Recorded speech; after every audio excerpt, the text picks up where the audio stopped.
Hello everyone, कैसे हैं आप सब। स्वागत है आपका मेरे यूट्यूब चैनल कॉमर्स वाले में। आज इस वीडियो में हम आपसे डिस्कस करने वाले हैं कि अगर आप अपनी पुरानी रिटर्न को फाइल कर रहे हैं, दैट मीन्स अगर आप अपडेटेड रिटर्न को फाइल कर रहे हैं, तो आपको ये जानना बहुत ही ज़रूरी है कि क्या आप अपडेटेड रिटर्न फाइल करने के लिए एलिजिबल हैं या नहीं है।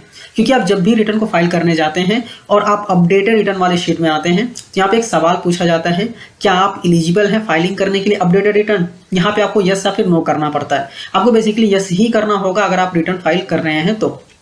नेक्स्ट क्वेश्चन ये आता है कि आप कौन से पीरियड में फाइल कर रहे हैं। तो यहाँ पे आपको पीरियड सेलेक्ट करना पड़ता है कि अप टू 12 मंथ फाइल कर रहे हैं या फिर 12 मंथ से लेकर 24 मंथ के बीच में फाइल कर रहे हैं। तो इस वीडियो में मैं आपसे डिटेल में डिस्कस करने वाला हूँ कि ये दोनों सवाल, आपको इसके सवाल के जवाब जानना बहुत ही ज़रूरी है कि क्या आप एलिजिबल हैं या नहीं है। तो डिटेल में डिस्कस करने वाले हैं। वीडियो स्टार्ट करने से पहले अगर आपने चैनल को सब्सक्राइब नहीं किया है तो सब्सक्राइब कीजिए। आइए वीडियो को स्टार्ट करते हैं। तो पहले मैं आपको ये बता दूं कि अगर आप अपडेटेड रिटर्न फाइल कर रहे हैं तो आप असेसमेंट ईयर एंड होने के 24 महीने तक आप फाइल कर सकते हैं। असेसमेंट ईयर एंड हुआ उसके 24 महीने के अंदर तक आप फाइल कर सकते हैं।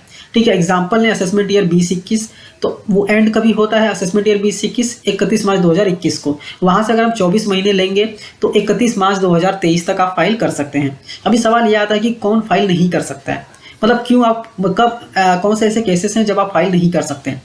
तो अगर आप अपने लॉस को इंक्रीज करना चाहते हैं, मतलब प्रीवियस ईयर आपने रिटर्न को फाइल किया था पहले ही और वहाँ पे लॉसेस आपने कम दिखाए थे, आप चाह रहे हैं कि लॉसेस बढ़ा दें, तो आप फाइल नहीं कर सकते।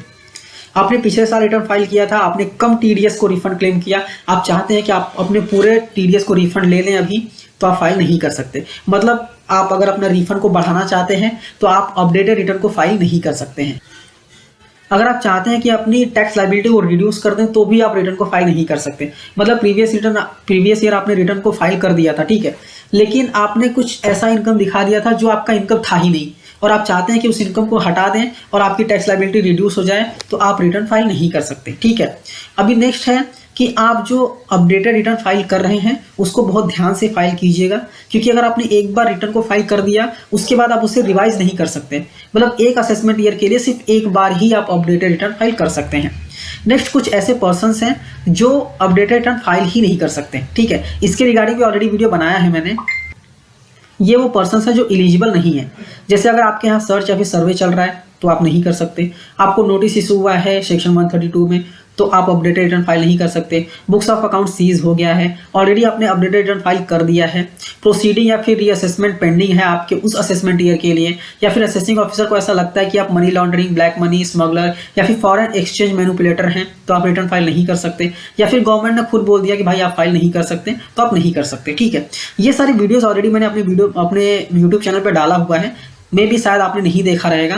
रिटर्न कैसे अपलोड करते हैं ये भी वीडियो डाला हुआ है मैंने, तो आप जाके देख सकते हैं अगर आप अपडेटेड रिटर्न को फाइल कर रहे हैं। नेक्स्ट अभी हम ये देखेंगे कि आप ये जो पीरियड पूछता है ना, up to 12 month to 24 month, इसका मेन रीजन क्या है।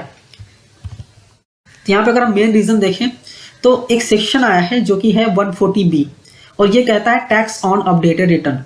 मतलब अपडेटेड रिटर्न फाइल कर रहे हैं तो आपको डेफिनेटली टैक्स पे करना है। और अगर आप यहाँ पे देखेंगे ना, जो पहली वाली स्लाइड थी जहाँ पे मैंने बोला कि आप लॉस को इंक्रीज नहीं कर सकते, रिफंड को इंक्रीज नहीं कर सकते, टैक्स लायबिलिटी को रिड्यूस नहीं कर सकते, तो ये अपडेटेड रिटर्न को लाने का मेन रीजन यही है मेरे हिसाब से कि आपका जो एडिशनल टैक्स लायबिलिटी आती है ना, जो इनकम आपने छोड़ दिया है वो आप कंसीडर कर दीजिए। जिससे कि फॉर एग्जांपल आपने अपडेटेड रिटर्न फाइल नहीं किया और आपके इस असेसमेंट ईयर के लिए स्क्रूटनी लग गई, तो मे भी आपको ज़्यादा टैक्स लायबिलिटी भरने के लिए आ सकता है, पेनल्टी भरने के लिए आ सकता है।